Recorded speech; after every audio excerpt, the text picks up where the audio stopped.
অর্থ সচিব মহোদয়ের সাথে তারা কথা বলবে। অর্থ সচিব মহোদয়ের ওখানে আমরা 12 জনের একটা প্রতিনিধি দল পাঠাই।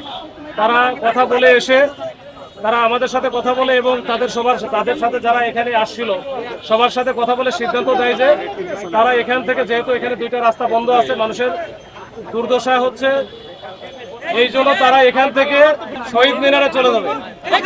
শহীদ মিনারে গিয়ে আরো 2 দিন অবস্থান করবে, যতক্ষণ পর্যন্ত তাদের যে দাবি ছিল যে 20% তাদের যে বাড়ি ভাড়া, এই বাড়ি ভাড়া যদি না দেয় তাহলে তারা ততক্ষণ পর্যন্ত শহীদ মিনারে অবস্থান করবে। ওই প্রেক্ষিতে আমরাও চলে যাই শহীদ মিনারে, ওখানে দীর্ঘ কয়েকদিন অবস্থান করুক।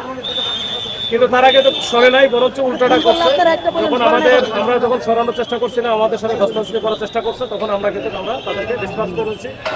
সাউন্ড গেট মেরে প্যানিক সৃষ্টি করার জন্য, যা ভয় ভীতি দেখানোর জন্য আমরা কিন্তু লাঠি দিয়ে বাড়ি মারছি, রাস্তায় বা শব্দ করেছি যেন তারা এখান থেকে চলে যেতে পারে। তারা যেহেতু শিক্ষক মানুষ, তারা সারা বাংলাদেশ থেকে এসেছে, অনেকে আসলে অনেক কিছু বোঝেও না, অনেকেই একেবারে নতুন। আর ওই জন্য আমরা কিন্তু খুব বেশি খুব করি নাই, আমরা ঝামেলাও করি নাই। আমরা তো জাস্ট ঠেলা দিয়ে বের করে দিচ্ছি যে তারা এখান থেকে চলে যান, শহীদ মিনারে অবস্থান করেন, ওখানে যে সিদ্ধান্ত নেন। আচ্ছা, ওদের যারা বেশি ঝামেলা করেছিল তাদেরকে আমরা ধরা হয়েছে বা আপাতত হেফাজতে আছে। তাদের ব্যাপারে তারা যেহেতু শিক্ষক মানুষ, অন্য কোনো বিষয় না থাকলে আমরা এটা পরে ওদের সাথে, নেতাদের সাথে কথা বলে আমরা ছেড়ে দেবো। এটা নিয়ে কোনো বেশি টেনশন করার কিছু নেই। আমরা যখন বিশ্বাস করি, যাই হোক, আমরা আসার পরে আমাদের ব্যাক করে আমাদের যারা বলছে তাদেরকে সময় দিয়েছি। সবাই একসাথে রাস্তা দুই পারি বন্ধ হয়ে গেছে, এখানে বন্ধ প্রেসক্লাবের সাথে বন্ধ মানুষের অবর্ণনীয় দুর্দশা হয়।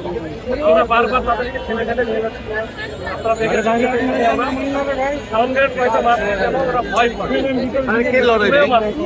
ভয় পাইলে তারা যদি আস্তে আস্তে তারা ভয় পেয়ে চলে যাবে। আমরা এইভাবে ভয় করা লাগছে, এই হচ্ছে অবস্থা। আমরা এখন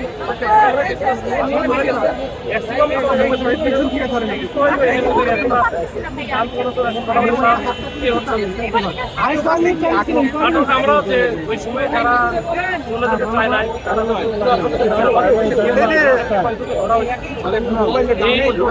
আমাদের হেফাজতে আছে,